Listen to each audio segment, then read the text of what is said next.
Assalamualaikum warahmatullahi wabarakatuh, sahabat Coba Islam. Di episode kali ini kita akan menyelami perjalanan hidup para wanita mulia, istri-istri Rasulullah Shallallahu Alaihi Wasallam. Kita akan mengenal mereka lebih dekat, mulai dari kisah kelahiran, peran penting dalam dakwah Islam, hingga akhir hayat mereka yang penuh keteladanan.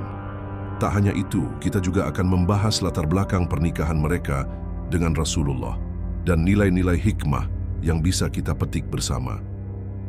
Sebelum kita mulai kisah inspiratif ini, dukung terus channel Coba Islam dengan menekan tombol like, subscribe, dan tinggalkan komentar jika ada pandangan, pertanyaan, atau masukan yang ingin disampaikan. Bismillah, mari kita mulai kisah penuh pelajaran ini.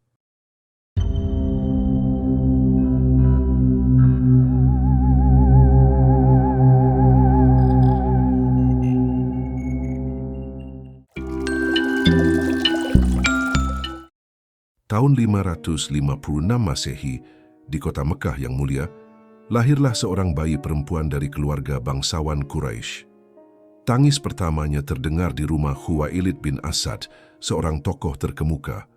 Bayi itu diberi nama Khadijah, putri dari keluarga Asadiyah, keturunan langsung dari Qusay bin Kilab.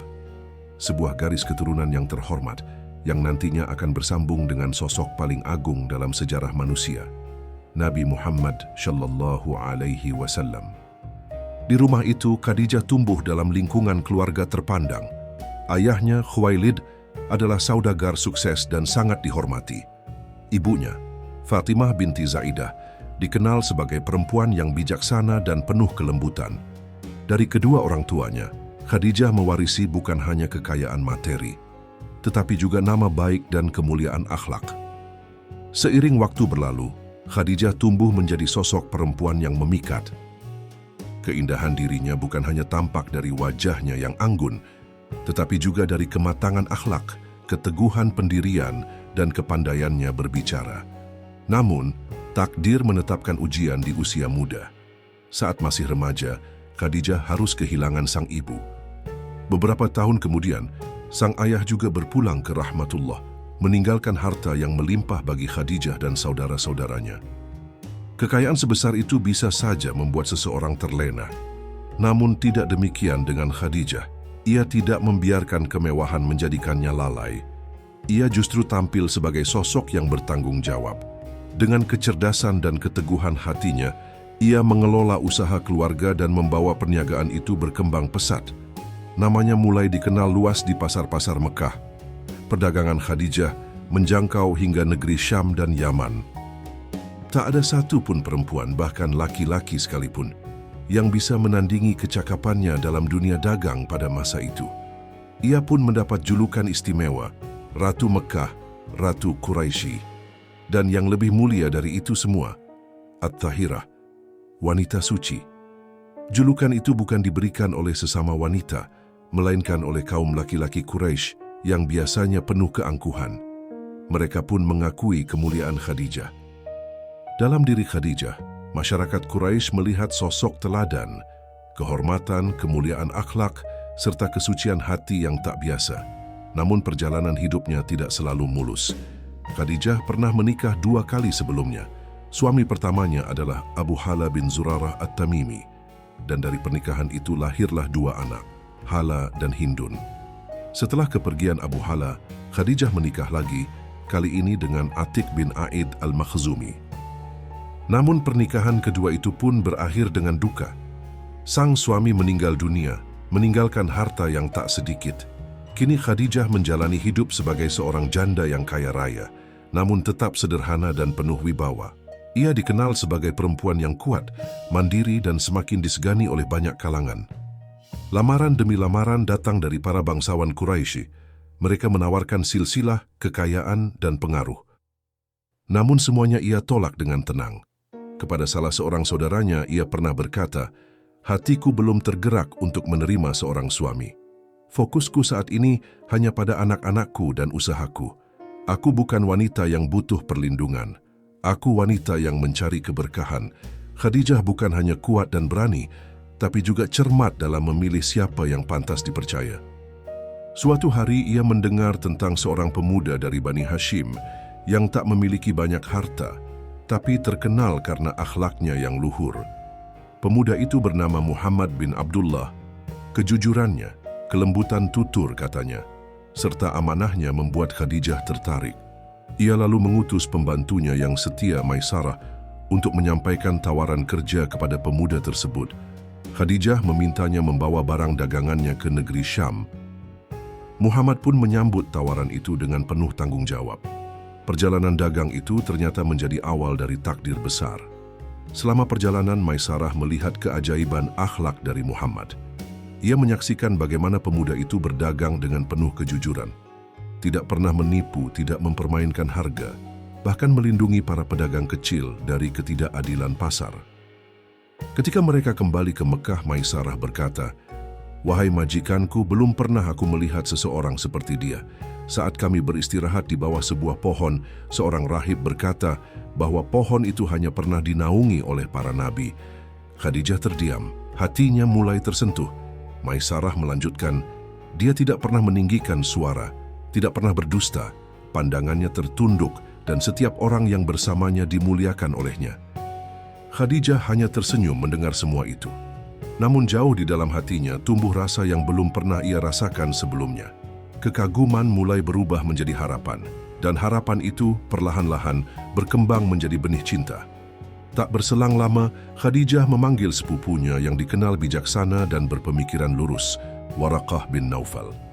Ia berkata dengan hati-hati, "Wahai pamanku, bagaimana pendapatmu jika aku ingin melamar Muhammad sebagai suamiku?" Waraqah menatapnya dengan senyum penuh makna. Ia menjawab, "Wahai Khadijah, engkau adalah wanita termulia di antara kaum Quraisy, dan Muhammad adalah lelaki paling jujur dari keturunan Bani Hashim. Jika kalian bersatu, maka itu adalah ikatan yang diridai oleh langit." Dengan hati yang mantap, Khadijah mengirim seorang utusan kepada Nabi Muhammad SAW menyampaikan pesan dengan penuh hormat, "Wahai Muhammad, engkau adalah sosok yang mulia. Aku telah melihat keindahan akhlakmu. Bila engkau berkenan, aku ingin menjadi pendamping dalam hidupmu." Nabi Muhammad, yang saat itu berusia 25 tahun, terkejut mendengar lamaran tersebut. Tapi beliau memahami, ini bukan ajakan biasa, melainkan bagian dari jalan hidup yang telah Allah bukakan. Maka beliau segera meminta restu dari Abu Thalib dan Hamzah, dua orang yang sangat beliau hormati. Tak lama setelah itu, pernikahan yang penuh berkah pun berlangsung. Dengan mahar berupa 20 ekor unta muda, Rasulullah menikahi Khadijah yang saat itu berusia 40 tahun. Akad nikah dilangsungkan dalam suasana sakral. Amr bin Asad, paman Khadijah, menjadi wakil dari pihak keluarga mempelai wanita. Sedangkan dari pihak Muhammad, Abu Thalib dan Hamzah hadir dengan penuh kebahagiaan. Dalam pidatonya, Abu Thalib berkata, "Sesungguhnya keponakanku Muhammad tak ada duanya. Andai bukan karena kefakirannya, ia sepadan dengan siapapun yang paling mulia. Namun harta akan datang, sementara kehormatan sudah dimilikinya." Pernikahan ini bukan hanya ikatan antara dua insan, tetapi awal dari sinar kenabian yang akan menerangi dunia. Rumah tangga Rasulullah dan Khadijah dipenuhi keberkahan. Mereka hidup dalam ketentraman, kejujuran, dan saling mendukung satu sama lain. Muhammad tetap membantu menjalankan usaha Khadijah dengan semangat dan tanggung jawab. Sementara Khadijah menjadi istri yang sepenuhnya mendampingi dan mendukung perjuangan suaminya. Dari pernikahan ini, Allah menganugerahkan 6 orang anak. Yang pertama, Al-Qasim, wafat saat masih kecil. Kedua, Abdullah, yang dikenal juga dengan nama At-Tahir atau At-Tayyib. Kemudian Zainab, Ruqayyah, Ummu Kultsum, dan yang terakhir, Fatimah Az-Zahra. Khadijah membesarkan anak-anaknya dengan kasih sayang dan kesabaran. Ia tidak pernah menyombongkan kekayaannya, tidak pula membanggakan statusnya. Ia membimbing mereka dengan cinta dan nilai-nilai keimanan, menanamkan ketundukan kepada Allah sejak dini dalam kehidupan keluarga yang penuh cinta. Tahun demi tahun berlalu, dan rumah tangga Rasulullah Shallallahu Alaihi Wasallam bersama Khadijah radhiyallahu anha berjalan dalam suasana penuh kedamaian dan rahmat. Tak pernah terdengar pertengkaran, tak ada adu suara apalagi celaan. Yang ada hanyalah cinta yang tulus, saling memahami, saling menjaga kehormatan dan kekuatan kerja sama antara dua insan mulia. Nabi Muhammad terus dikenal masyarakat sebagai Al-Amin, sosok yang sangat dipercaya dan dihormati. Karena kejujuran dan kemuliaan akhlaknya, beliau berdagang tanpa tipu daya, memperlakukan tetangga dengan penuh adab dan semakin sering menyendiri di Gua Hira untuk merenung dan mencari kebenaran. Beliau menjauh dari hiruk-pikuk kehidupan jahiliyah yang kian menguasai kota Mekah. Sementara itu, di rumah yang sederhana, Khadijah selalu menanti dengan sabar. Ia merawat anak-anak mereka dengan kasih sayang, mempersiapkan segala kebutuhan suaminya, dan tak henti-hentinya mendoakan keselamatan serta petunjuk bagi sang suami yang dicintainya. Dalam peran dan keikhlasannya, Khadijah menghidupkan makna firman Allah dalam surah Ar-Rum ayat 21. Dan di antara tanda-tanda kebesarannya ialah Dia menciptakan untukmu pasangan-pasangan dari jenismu sendiri agar kamu merasa tentram kepadanya, dan Dia menjadikan di antara kamu rasa kasih dan sayang. Al-Quran Surah Ar-Rum 21. Pasangan yang saling menguatkan inilah yang menjadi fondasi dari awal mula perjalanan kenabian. Rasulullah mencari cahaya dalam kesunyian dan Khadijah menjadi lentera yang menerangi rumah dengan doa, keikhlasan, dan keteguhan hati. Pada suatu malam yang hening di bulan suci Ramadan, ketika usia Rasulullah Shallallahu Alaihi Wasallam genap 40 tahun, beliau kembali menyendiri di Gua Hira, sebagaimana kebiasaan beliau sebelumnya. Namun malam itu bukanlah malam yang biasa. Langit seolah terbelah, cahaya menerangi seluruh isi gua, dan seketika itu muncullah sosok agung, Malaikat Jibril alaihi salam, dalam rupa yang memukau dan membawa titah dari Rabb seluruh alam. Iqra, ucapnya, bacalah. Tubuh Nabi gemetar. Beliau menjawab dengan kebingungan, aku tidak bisa membaca. Jibril lalu memeluk beliau erat sebelum kembali berkata dengan penuh wibawa, Iqra bismi rabbika allazi khalaq. Bacalah dengan nama Tuhanmu yang menciptakan. Ayat pertama itu seakan menghujam ke dalam dada beliau. Tubuh Rasulullah menggigil hebat dan seluruh jiwanya terasa berguncang. Nafasnya tercekat, dadanya terasa sempit, sementara pikirannya berputar cepat antara takjub, takut, dan tidak percaya atas apa yang baru saja terjadi. Dengan tubuh masih gemetar dan wajah penuh kegelisahan, beliau turun dari Gua Hira, berjalan cepat menuju rumahnya. Keringat dingin membasahi tubuhnya seakan baru saja kembali dari pengalaman yang mengguncang alam batin. Sesampainya di rumah, beliau segera memanggil istri tercinta, selimuti aku, wahai Khadijah." Tanpa bertanya panjang, Khadijah segera menyambutnya. Dengan penuh kelembutan, ia mengambil selimut dan menyelimutinya dengan hati-hati. Tak ada panik, tak ada ketakutan, hanya ada ketenangan dan perhatian yang tulus dari seorang istri yang setia. "Tenanglah, wahai kekasihku, ceritakanlah apa yang engkau alami," ucap Khadijah lembut. Rasulullah mengangkat kepala dengan pelan, suaranya lirih dan penuh haru. "Aku khawatir sesuatu telah terjadi padaku. Aku melihat cahaya, aku mendengar suara." Dia berkata, "Bacalah," tapi aku tidak mampu membaca. Khadijah menatap wajah suaminya dan dengan ketenangan yang luar biasa, ia menjawab, "Demi Allah, dia tidak akan pernah menghinakanmu. Engkau menyambung silaturahmi, berkata jujur, membantu orang lemah, memuliakan tamu, dan menolong mereka yang kesusahan. Tuhanmu tidak akan menyia-nyiakanmu." Kalimat itulah yang menjadi pelipur hati Rasulullah. Di tengah badai kecemasan, suara Khadijah menjadi tempat berlabuh.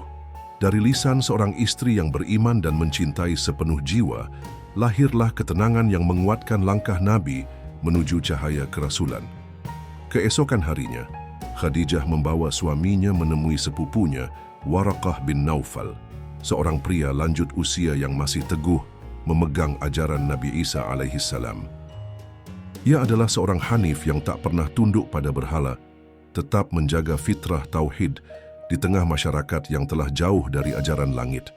Rasulullah pun menceritakan seluruh kejadian yang ia alami di Gua Hira dengan suara yang lirih namun penuh kegelisahan. Warakah mendengarkan dengan penuh perhatian, air mata menetes dari kedua matanya yang telah renta. Ia lalu berkata, dengan suara bergetar oleh keyakinan, "Itulah namus yang pernah diutus kepada Musa.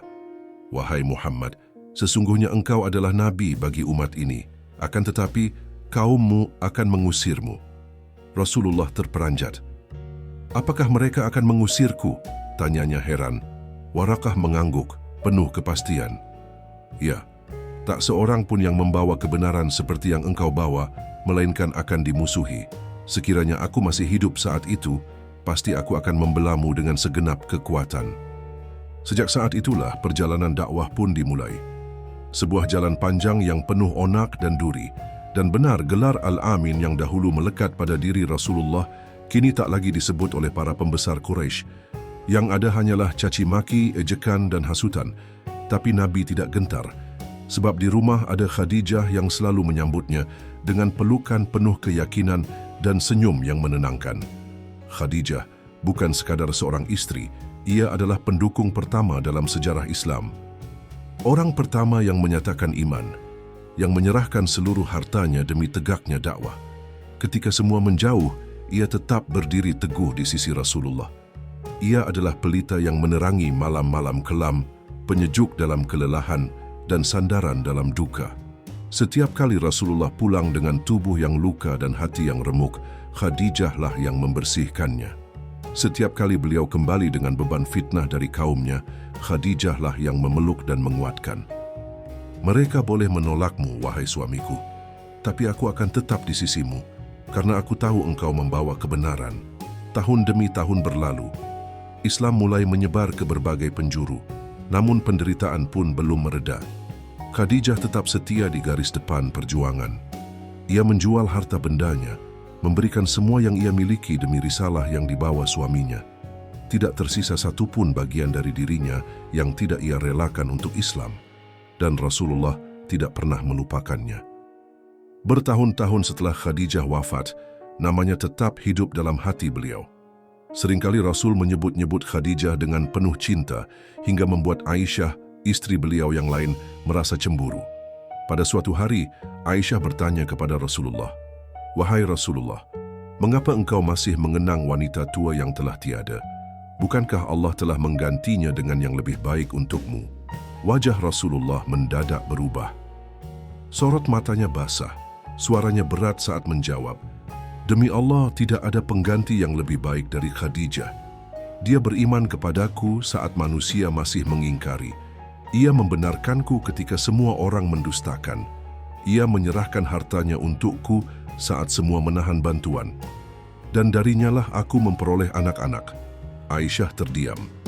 Saat itu ia sadar, tidak ada satu pun yang bisa menggantikan posisi Khadijah di hati Rasulullah. Namun waktu terus berjalan. Usai masa pemboikotan yang kejam dari kaum Quraisy, kondisi Khadijah mulai melemah. Tubuhnya yang dulu kuat dan penuh semangat kini mulai menurun. Wajah yang dulunya berseri tampak pucat dan letih. Tahun-tahun kelaparan dan tekanan perlahan-lahan menggerogoti kekuatannya.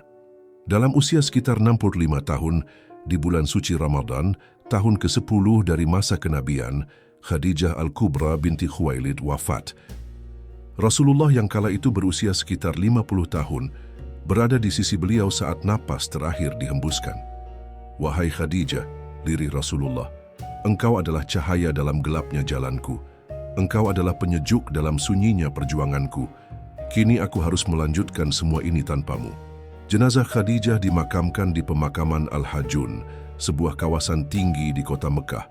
Tak ada upacara megah, hanya tangisan para sahabat dan isak Rasulullah yang kehilangan penopang jiwanya. Pada tahun yang sama, Abu Talib, paman dan pelindung Rasulullah, juga berpulang. Dua kehilangan besar itu menjadikan tahun tersebut dikenang sebagai Amul Huzn, tahun kesedihan.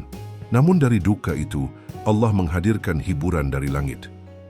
Tak lama setelah kepergian Khadijah, peristiwa Isra Mi'raj pun terjadi. sebuah penghiburan ilahi bagi hati Rasulullah yang tengah dilanda luka mendalam. Dan meski jasad Khadijah telah tiada, namanya tetap abadi. Dalam setiap kemenangan Islam, ada tetesan perjuangan Khadijah. Dalam setiap ayat Al-Quran yang dibaca umat, terselip pengorbanannya. Dan dalam setiap sujud Rasulullah, ada kerinduan yang tak pernah padam untuk wanita agung yang pertama kali percaya padanya saat dunia berpaling. Dan kami pasti akan menguji kamu dengan sedikit ketakutan, kelaparan, kekurangan harta, jiwa, dan buah-buahan. Dan sampaikanlah kabar gembira kepada orang-orang yang sabar. Al-Quran Surah Al-Baqarah 155. Ayat ini seolah menjadi pelipur lara bahwa dalam setiap kesedihan yang dalam, Allah selalu menyimpan kabar gembira bagi mereka yang bersabar. Di tengah hiruk-pikuk kota Mekah yang masih dikuasai oleh kabut kejahiliahan, hiduplah seorang wanita dari suku Quraisy bernama Saudah binti Zam'ah. Ia berasal dari garis keturunan yang terhormat dan bersambung kepada leluhur Rasulullah, yakni Lu'ai. Ayahnya, Zam'ah bin Qais, merupakan salah satu dari segelintir orang yang lebih awal meraih cahaya petunjuk dan menerima Islam di masa-masa penuh tantangan saat risalah kenabian baru saja disampaikan. Saudah tumbuh dalam lingkungan keluarga yang sederhana namun bermartabat. Ia dikenal sebagai wanita yang penuh kesabaran, lembut dalam tutur kata, dan rendah hati dalam sikap. Di masa mudanya, ia menikah dengan sepupunya sendiri, Sakran bin Amr, seorang laki-laki Quraisy yang juga terpanggil oleh seruan Tauhid. Dari pernikahan itu, mereka dikaruniai seorang putra yang diberi nama Abdurrahman. Ketika cahaya Islam mulai menyinari relung-relung kota Mekah, Saudah dan suaminya termasuk di antara mereka yang menerima kebenaran tersebut dengan lapang dada. Meski harus menghadapi tekanan, hinaan, dan ancaman dari masyarakat sekitar, mereka tetap teguh dalam keyakinan. Dalam menghadapi situasi yang semakin sulit, Saudah dan Sakran memutuskan untuk hijrah ke negeri Habasyah, Abyssinia, bersama sekelompok kecil kaum muslimin. Mereka meninggalkan kampung halaman, kerabat, serta harta benda demi menjaga iman yang telah mereka peluk. Di tanah Habasyah, mereka sempat merasakan ketenangan dan kebebasan beribadah. Namun ujian belum sepenuhnya usai. Ketika tersebar kabar bahwa keadaan di Mekah mulai membaik, dan para pemuka Quraisy disebut-sebut mulai melunak terhadap Islam, beberapa dari kaum muhajirin memilih kembali, termasuk Saudah dan suaminya. Namun takdir berkata lain.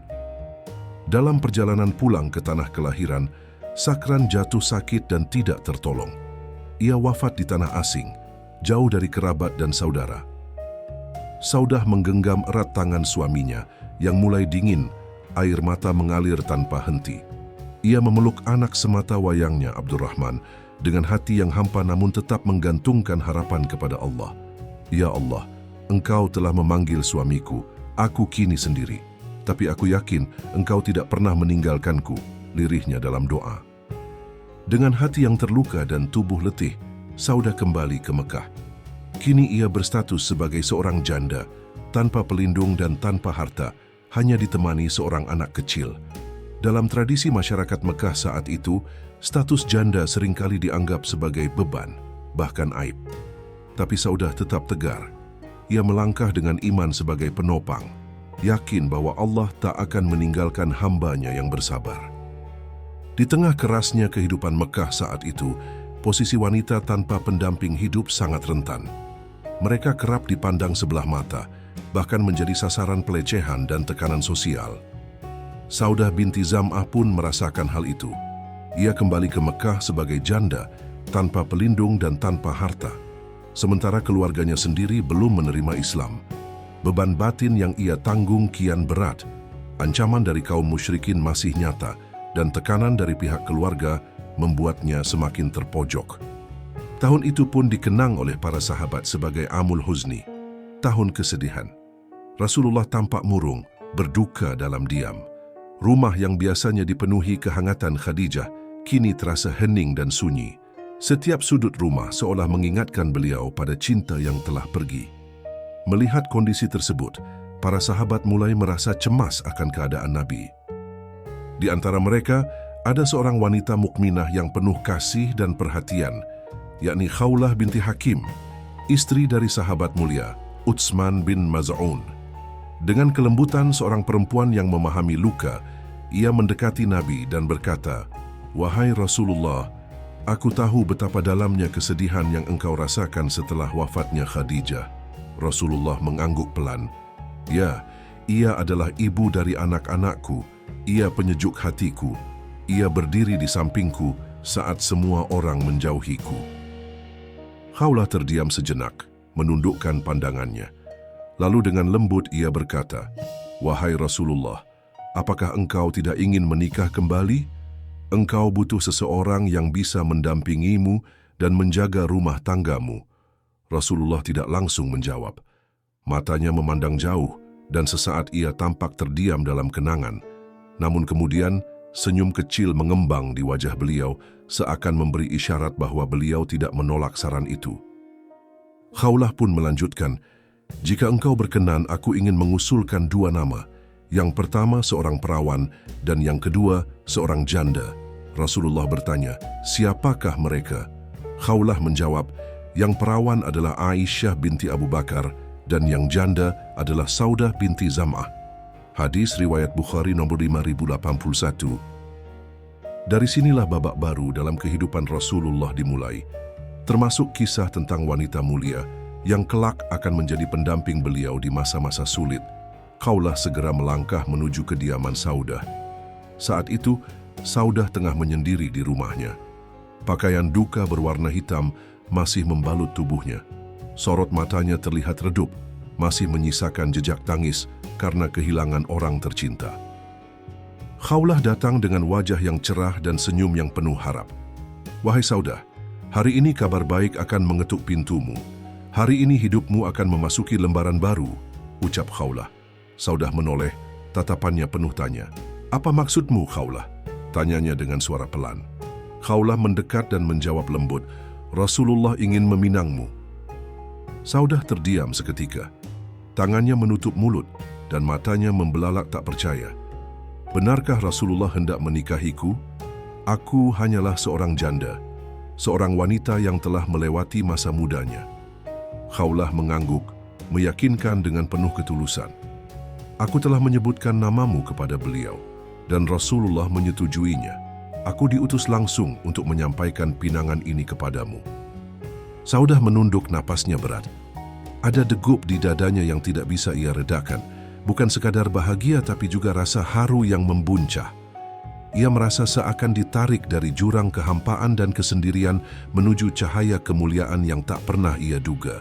Namun dengan sopan ia berkata, "Aku tidak akan memberi jawaban tanpa meminta izin ayahku."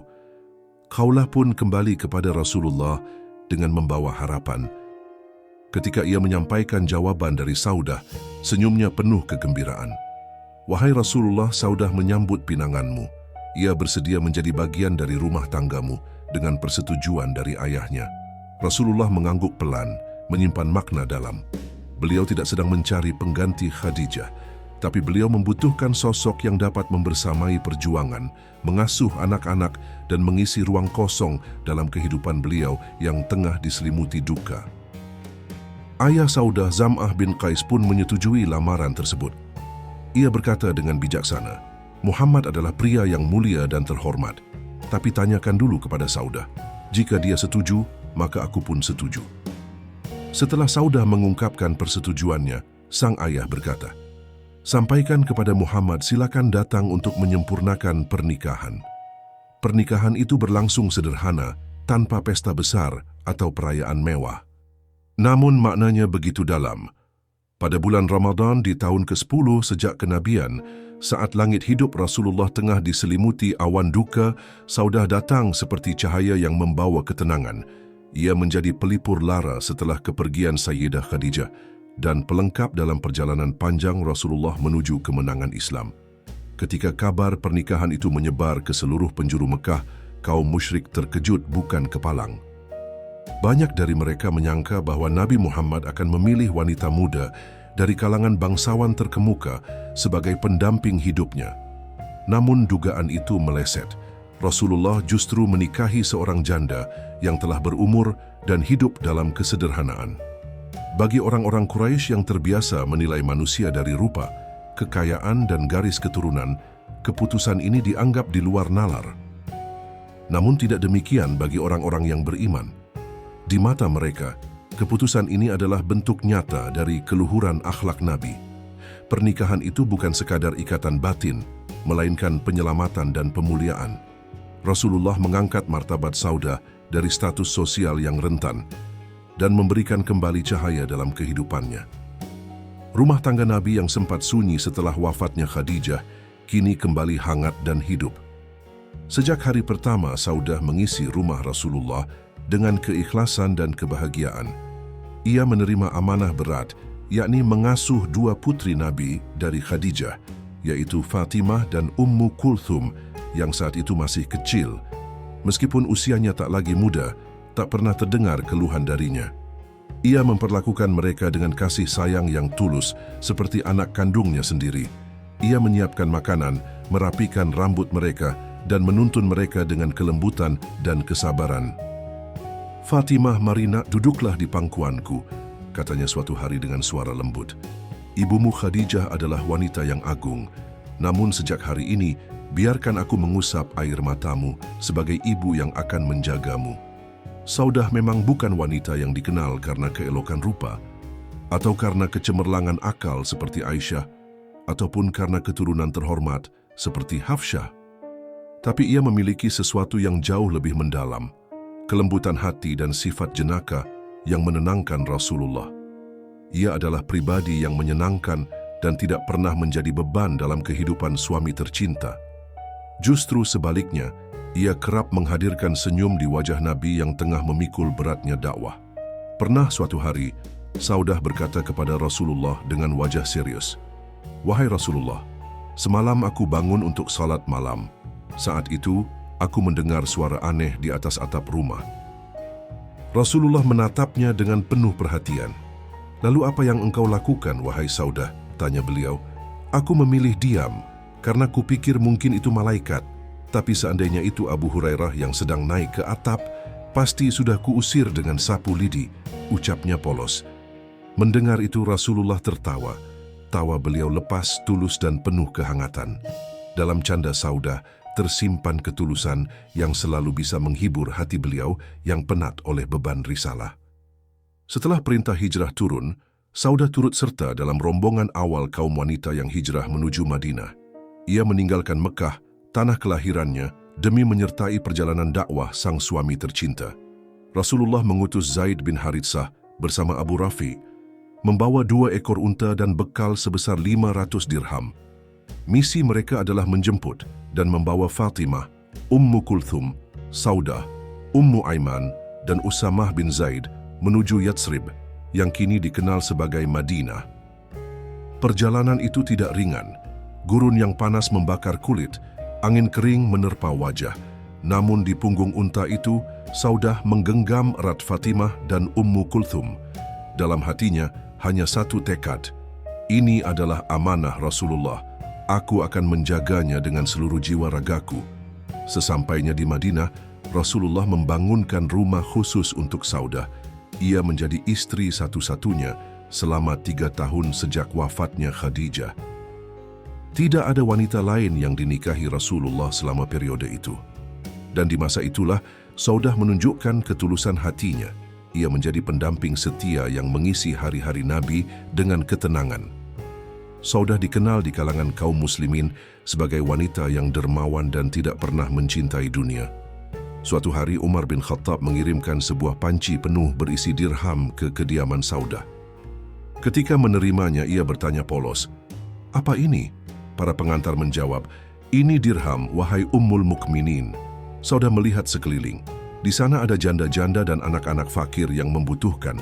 Tanpa ragu, ia membagi seluruh dirham itu kepada mereka. Tidak satu keping pun disimpan untuk dirinya. Ia berkata dengan tulus, "Apa manfaatnya aku menyimpan semua ini?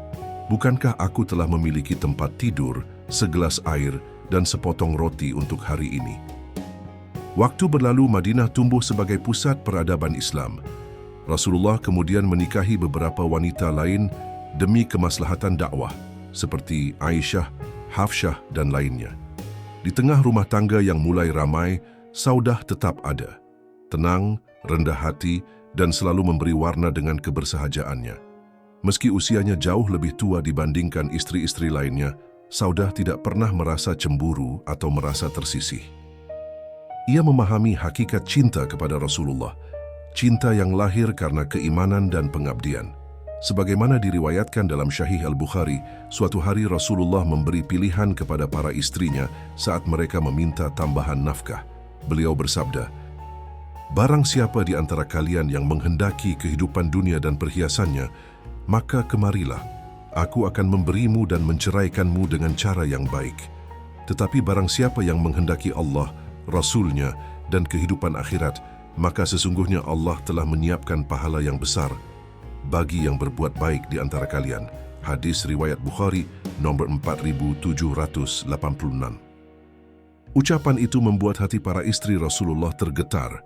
Banyak yang menitikkan air mata merenungi pilihan tersebut. Di tengah suasana haru itu, Saudah datang dengan langkah perlahan. Wajahnya teduh, suaranya lembut. Ia berkata, "Wahai Rasulullah, aku tidak meminta apa-apa. Aku sadar usiaku telah lanjut. Aku tidak seperti istri-istrimu yang muda. Aku hanya ingin satu hal, tetap menjadi istrimu, agar kelak aku dibangkitkan bersamamu pada hari kiamat." Kalimat itu menyentuh hati Rasulullah. Beliau tersenyum penuh kasih dan membiarkan Saudah tetap berada dalam rumah tangganya hingga akhir hayat. Meski tak lagi muda, Saudah tidak pernah berdiam diri dalam perjuangan. Ia turut hadir dalam peristiwa-peristiwa besar, termasuk dalam Perang Khaybar. Keberadaannya menjadi penopang yang sunyi, namun kokoh dalam sejarah perjuangan Islam. Di medan Perang Khaybar, Saudah tidak memanggul senjata. Tapi peran yang ia emban tak kalah mulia. Ia memberi makan para pejuang, menyiapkan bekal mereka, membalut luka yang menganga, dan menyeka air mata para mujahid yang merindukan keluarganya. Menurut riwayat dari Ibnu Sa'd, Rasulullah memberikan kepadanya 70 ritel kurma dan 20 ritel gandum dari harta rampasan Perang Khaybar. Ini bukanlah bentuk simbolis, melainkan bukti nyata kehadirannya dan kontribusi tulusnya dalam perjuangan Islam. Keagungan pribadi Saudah tidak hanya tercermin dari kelembutan tutur dan canda manisnya yang menghibur Rasulullah, tetapi juga dari kemurahan hatinya terhadap kaum yang membutuhkan. Dalam hal ini, banyak yang mengenangnya sebagai sosok yang mengingatkan pada Khadijah Al-Kubra. Dan memang benar, setelah Khadijah, Saudah dikenal sebagai istri Rasulullah yang paling dermawan. Waktu berlalu. Saat Rasulullah wafat, langit Madinah seakan runtuh, bumi seolah kehilangan cahaya. Para sahabat menunduk dalam duka dan Saudah pun larut dalam kesedihan. Namun kesedihannya tak disuarakan dengan ratapan, ia menyimpannya dalam diam. Setiap kali melihat sudut rumah yang biasa ditempati Nabi, setiap kali teringat senyum dan canda beliau, dadanya terasa sesak. Tapi ia tetap tegar sabar dan menjaga kehormatannya sebagai Ummul Mukminin. Ia tidak menikah lagi, meski hidupnya kini sunyi. Di masa pemerintahan Khalifah Umar bin Khattab, hak-hak para istri Nabi dijaga dengan penuh penghormatan. Namun Saudah tetap hidup dalam kesederhanaan. Ia tidak memanfaatkan kedudukannya untuk meminta lebih. Rumahnya kecil, makanannya sedikit, tapi hatinya penuh dengan zikir dan tawakal. Di antara para istri Rasulullah, Saudah adalah simbol kesetiaan yang tulus. Ia hadir di saat Rasulullah sangat membutuhkan pendamping, di tengah duka kehilangan Khadijah, di masa sulit dakwah yang penuh tekanan. Ia mengasuh anak-anak Rasulullah dengan kasih sayang, mengisi hari-hari beliau dengan canda yang ringan, namun penuh cinta. Tidak sekalipun ia mengeluh karena dimadu, tidak pula ia menuntut dunia. Tidak ada rasa iri atau rendah diri meski usianya tak lagi muda. Ia tahu cintanya kepada Rasulullah bukan sekadar ikatan dunia, tapi jalan menuju kebersamaan di akhirat. Terdapat riwayat dari Ibnu Sa'd dan beberapa ahli sirah yang menyebutkan bahwa pada masa ujian dalam rumah tangga Rasulullah, di mana sebagian istri meminta tambahan nafkah, Saudah datang dan berkata dengan penuh keikhlasan, "Aku tidak menuntut apa-apa darimu, wahai Rasulullah. Aku sadar usiaku telah senja, tapi izinkan aku tetap menjadi istrimu, agar di hari kiamat kelak aku dibangkitkan bersamamu." Kalimat itu menyentuh hati Nabi, dan beliau pun membiarkannya tetap berada di sisinya. Saudah bukan hanya istri Nabi, dia adalah penghibur di masa duka, penjaga amanah di saat sulit, dan lambang ketenangan dalam rumah tangga yang penuh tanggung jawab. Ia tidak mencatat ilmu, tidak tampil di majelis perdebatan, tidak pula menurunkan keturunan Rasul. Tapi di dalam rumah beliau, ia adalah pelita yang hangat dan menenangkan. Dalam sejarah Islam, namanya adalah tanda cinta yang sederhana namun agung. Ia adalah perempuan yang pernah ditinggal suami dalam duka, seorang janda yang diangkat menjadi permaisuri rumah tangga Nabi. Pendamping yang diam namun dirindukan. Ia tidak mengejar dunia, ia hanya menginginkan satu hal: tetap menjadi istrimu, wahai Rasulullah, agar aku bisa bersamamu di akhirat nanti. Di penghujung hayatnya, Saudah menghembuskan napas terakhir dengan senyum tenang di wajahnya. Ia tahu tugasnya telah usai. Ia telah menunaikan peran sebagai istri, ibu, dan hamba yang setia. Kini, ia menanti dengan penuh harap untuk berkumpul kembali bersama suami tercinta, Nabi Muhammad SAW, di tempat yang penuh kedamaian, surga yang Allah janjikan bagi hamba-hamba yang taat. Dalam doanya yang lirih, barangkali ia pernah berucap, "Ya Allah, pertemukan aku kembali dengan kekasihmu Muhammad dan dengan para istrinya yang lain dalam surgamu yang kekal." Di rumah Abu Bakar, di sebuah rumah sederhana namun dipenuhi cahaya keimanan, rumah Abu Bakar As-Siddiq, sahabat terdekat Rasulullah, lahirlah seorang bayi perempuan yang kelak akan tercatat sebagai salah satu wanita paling istimewa dalam sejarah Islam. Namanya adalah Aisyah binti Abu Bakar. Ia merupakan putri dari istri kedua Abu Bakar, Ummu Ruman, seorang wanita yang dikenal karena kelembutan akhlaknya dan keteguhannya dalam memegang agama. Rumah itu bukan sekadar tempat bernaung, tapi juga menjadi ruang tumbuhnya iman dan semangat dakwah. Ketika mayoritas masyarakat Makkah menolak ajakan Nabi, Abu Bakar justru menjadi orang pertama yang membenarkan risalah beliau tanpa ragu. Tak heran jika Aisyah kecil tumbuh dalam atmosfer keimanan yang kuat. Sejak usia dini, ia memperlihatkan kecerdasan yang menonjol. Pandangannya tajam, daya ingatnya kuat, dan tutur katanya penuh makna, meskipun usianya masih sangat muda. Ia tumbuh di tengah keluarga yang menghargai ilmu dan menjadikan Rasulullah sebagai panutan utama. Ketika Aisyah mulai beranjak dewasa, Abu Bakar berniat menikahkannya dengan seorang pemuda dari Bani Mut'im, yakni Jubair bin Mut'im. Namun keluarga Jubair akhirnya menolak rencana itu. Istri Mut'im menyampaikan keberatannya dengan berkata, "Kami tidak ingin anak kami menikah dengan keluarga yang telah mengikuti ajaran Muhammad." Mendengar hal itu, Abu Bakar hanya tersenyum sabar. Dalam hatinya ia bergumam, jika mereka menjauh karena agama ini, maka Allah pasti telah menyiapkan takdir yang lebih indah bagi putriku. Dan benar saja, tak lama kemudian datanglah sebuah lamaran yang tidak terduga, bukan dari sembarang orang, melainkan dari manusia paling mulia, Nabi Muhammad SAW. Ketika Rasulullah menyampaikan niatnya untuk meminang Aisyah, hati Abu Bakar tersentuh mendalam. "Wahai Rasulullah, apakah engkau menginginkan Aisyah?" tanyanya pelan. "Benar, wahai Abu Bakar," jawab Nabi. "Aku melihat keistimewaan dalam dirinya. Ia akan menjadi pendamping dalam dakwahku." Abu Bakar terdiam sejenak, bukan karena keberatan, tetapi karena merasa dirinya terlalu kecil untuk menerima kemuliaan itu. "Wahai Rasulullah, aku hanyalah sahabatmu, sedangkan engkau adalah utusan Allah." Namun Rasulullah menenangkan hatinya. "Engkau adalah sahabatku di dunia dan insya Allah di akhirat, dan Aisyah akan menjadi ibu bagi orang-orang beriman." Aisyah pun dipinang oleh Rasulullah dalam usia yang sangat belia. Namun ia tidak langsung tinggal bersama beliau. Beberapa tahun setelah pernikahan itulah, barulah ia berpindah ke rumah Nabi dan hidup sebagai istri dari manusia terbaik sepanjang zaman. Pelita di rumah Nabi. "Wahai Aisyah," bisik lembut Ummu Ruman sambil membelai rambut putrinya, "mulai hari ini, engkau bukan lagi hanya putri dari Abu Bakar. Engkau kini adalah istri dari Nabi Allah. Hormatilah beliau, cintailah beliau, dan jadilah cahaya penyejuk di sisinya.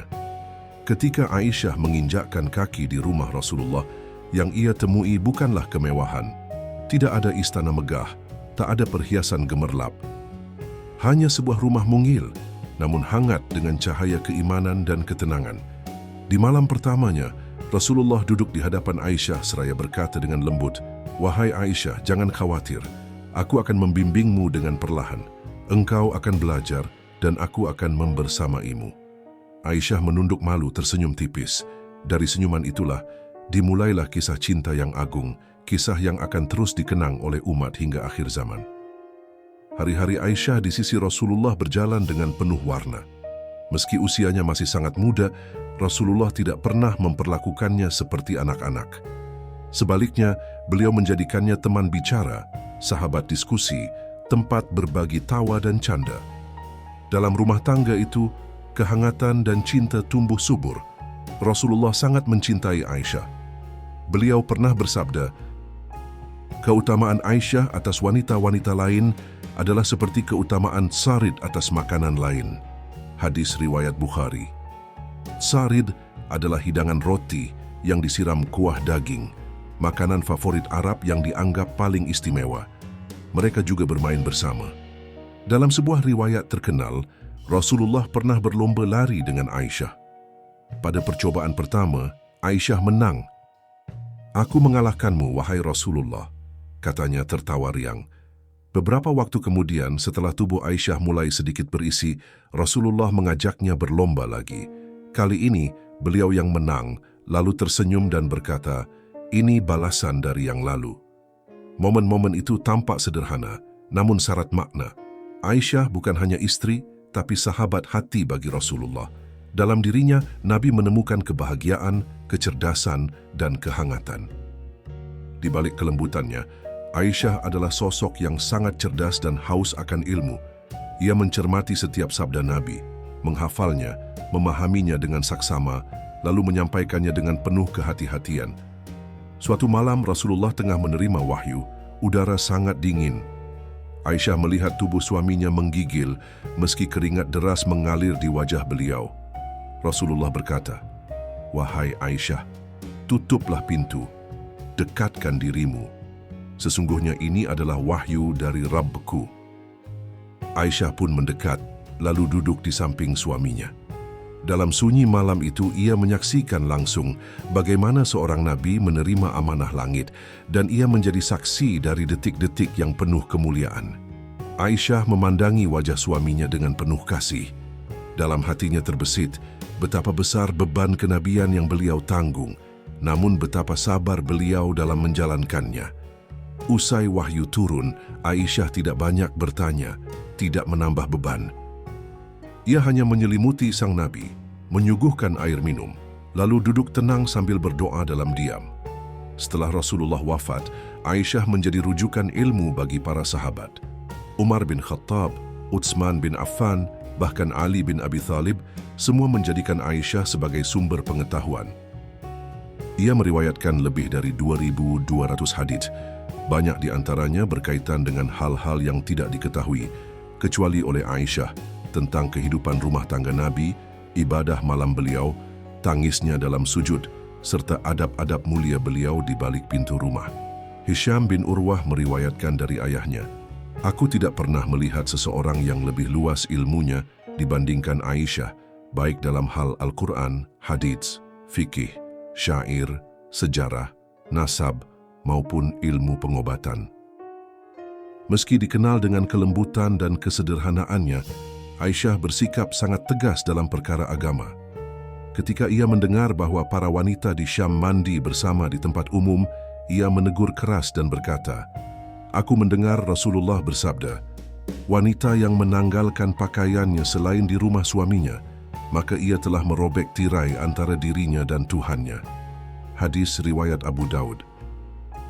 Ia juga sangat menjaga kehormatan dan batasan pakaian muslimah. Suatu hari, Hafsyah binti Abdurrahman datang mengenakan kerudung yang tipis. Aisyah segera menariknya dan menggantikannya dengan kain yang lebih tebal, lalu menegur dengan lembut, "Apakah engkau ingin menyerupai wanita-wanita jahiliyah?" "Tidak, Hafsyah. ini bukan jalannya perempuan beriman. Pada suatu hari, Aisyah menerima 100.000 dirham. Dalam keadaan berpuasa, ia berkata kepada pembantunya, "Bagikan semuanya kepada mereka yang membutuhkan, jangan sisakan." Menjelang berbuka, sang pembantu berkata, "Wahai Ummul Mukminin, kita tidak menyisakan sedikit pun untuk berbuka."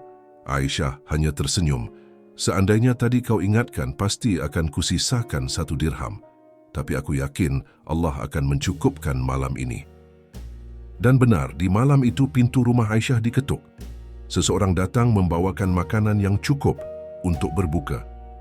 Hari-harinya bersama Rasulullah terus mengalir. Ia hidup dalam rumah yang kecil, namun dipenuhi cahaya iman dan keberkahan.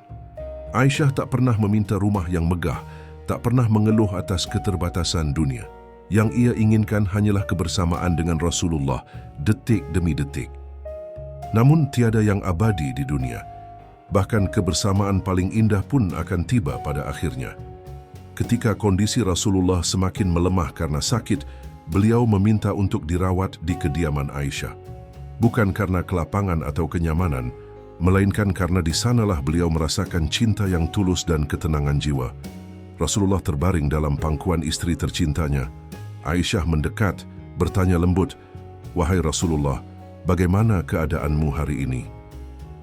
Dengan suara lirih beliau menjawab, "Wahai Aisyah, sungguh sakitku kali ini terasa begitu berat." Air mata Aisyah menetes, ia menyeka keringat yang membasahi dahi suaminya. Lalu Rasulullah mengangkat tangannya, berdoa lirih, kemudian meletakkan tangan beliau yang lemah di dada Aisyah sambil berkata, "Ya Allah, bimbinglah aku menuju tempat tertinggi, ke tempat yang paling dekat denganmu." Dan pada saat itu, dalam pelukan sang istri yang setia, kepala Rasulullah bersandar di dadanya. Beliau menghembuskan napas terakhir dan kembali ke pangkuan Rabb-nya. Rumah itu hening. Aisyah masih menggenggam tangan Rasulullah yang mulai dingin. Tangisnya tak bersuara, tapi terasa menyayat. Dalam hati ia berkata, "Tiada lagi suara lembut yang memanggilku dengan sebutan Humairah. Tiada lagi yang membangunkannya untuk tahajud di tengah malam." Kini, Aisyah harus memandikan jenazah kekasihnya bersama keluarga terdekat. Ia tidak berkata banyak, tapi dari sorot matanya, tampak jelas separuh jiwanya ikut pergi. Sejak Rasulullah wafat, rumah Aisyah tak pernah benar-benar sepi. Para sahabat berdatangan, bertanya tentang hukum, tentang sabda Nabi, tentang kehidupan beliau. Aisyah bukan sekadar istri Rasulullah, ia adalah penjaga ilmu, pengemban cahaya kenabian. Umar, Utsman, bahkan Ali pun seringkali meminta pertimbangannya dalam perkara besar umat. Suatu hari seorang perempuan muda berkata kepadanya, "Wahai Aisyah, aku ingin belajar bagaimana bersabar." Aisyah memegang tangannya, lalu tersenyum dan berkata, "Bersiaplah kehilangan seseorang yang paling kau cintai, karena di sanalah letak ujian kesabaran yang sesungguhnya." Tahun demi tahun berlalu, usia Aisyah bertambah. Namun semangatnya untuk mengajar tak pernah pudar. Ia terus membimbing, terus berbagi, menjadi pelita bagi siapapun yang datang menimba ilmu. Hingga pada malam 17 Ramadan tahun 58 Hijriah, usai menunaikan witir, Aisyah merasa tubuhnya mulai melemah. Ia bersandar pada dinding rumahnya, lalu berpesan kepada pembantunya, "Jika malam ini aku dipanggil, sampaikan salamku kepada seluruh kaum muslimin. Katakan kepada mereka, Aisyah memaafkan kalian semua, dan mohonkan pula agar Aisyah dimaafkan oleh mereka." Pada malam yang mulia di bulan suci Ramadan, Aisyah binti Abu Bakar menghembuskan napas terakhirnya dalam ketenangan. Usianya saat itu telah mencapai 63 tahun. Kota Madinah diliputi duka. Hanya sedikit peristiwa dalam sejarah yang menyatukan begitu banyak orang dalam kesedihan. Salah satunya adalah hari wafatnya Rasulullah. Abu Hurairah memimpin salat jenazahnya dengan penuh haru. Aisyah dimakamkan di Baqi', di sisi orang-orang yang ia cintai dan yang mencintainya. Aisyah tak meninggalkan kekayaan duniawi, namun ia mewariskan warisan yang jauh lebih berharga, ilmu, kasih sayang, dan teladan hidup yang abadi. Dialah satu-satunya gadis yang dinikahi Nabi. Ia adalah istri yang paling dekat dengan Rasulullah, menjadi pendamping dalam kebahagiaan dan kesedihan. Ia adalah sosok yang meriwayatkan ribuan hadits, menjadi sumber ilmu yang sangat penting bagi generasi setelahnya. Ia tetap menjaga cahaya kenabian bahkan setelah Rasulullah tiada. Aisyah tidak pernah berteriak menuntut keadilan atau kesetaraan, tetapi Islam sendiri telah mengangkat derajatnya tinggi, lebih tinggi dari banyak pria pada masanya. Ia menjadi teladan bagi seluruh perempuan Muslim sepanjang sejarah, bukan karena slogan emansipasi, tetapi karena kekuatan iman, keluasan ilmu, dan kemuliaan akhlaknya.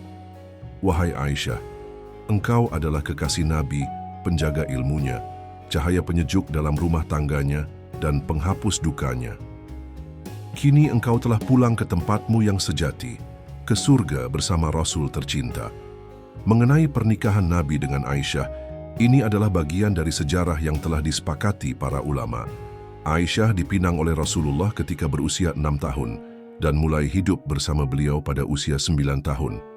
Fakta ini tercatat dalam hadits-hadits sahih, seperti dalam Sahih Al-Bukhari nomor 5134 dan Sahih Muslim nomor 1422. Pernikahan ini bukan keputusan pribadi, melainkan berdasarkan petunjuk wahyu. Diriwayatkan dalam 2 hadits sahih bahwa Rasulullah melihat Aisyah dalam mimpinya sebelum pernikahan terjadi.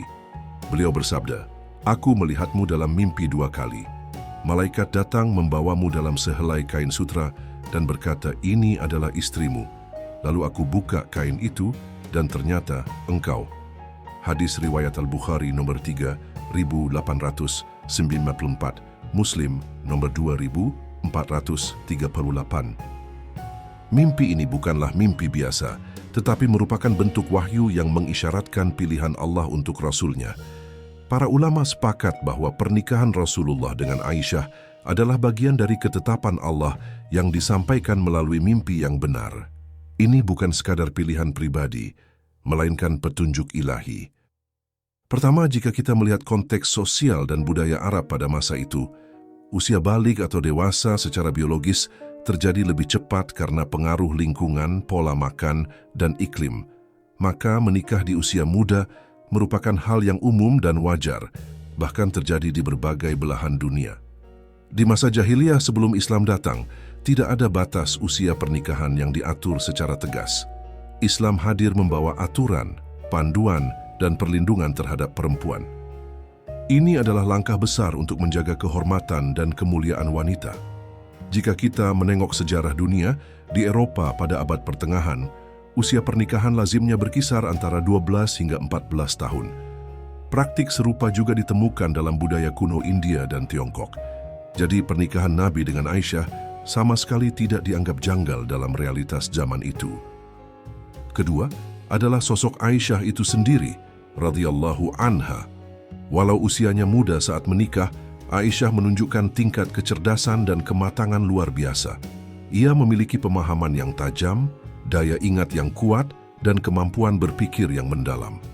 Bukan hanya istri tercinta Rasulullah, Aisyah juga menjadi rujukan ilmu bagi umat Islam setelah wafatnya Nabi.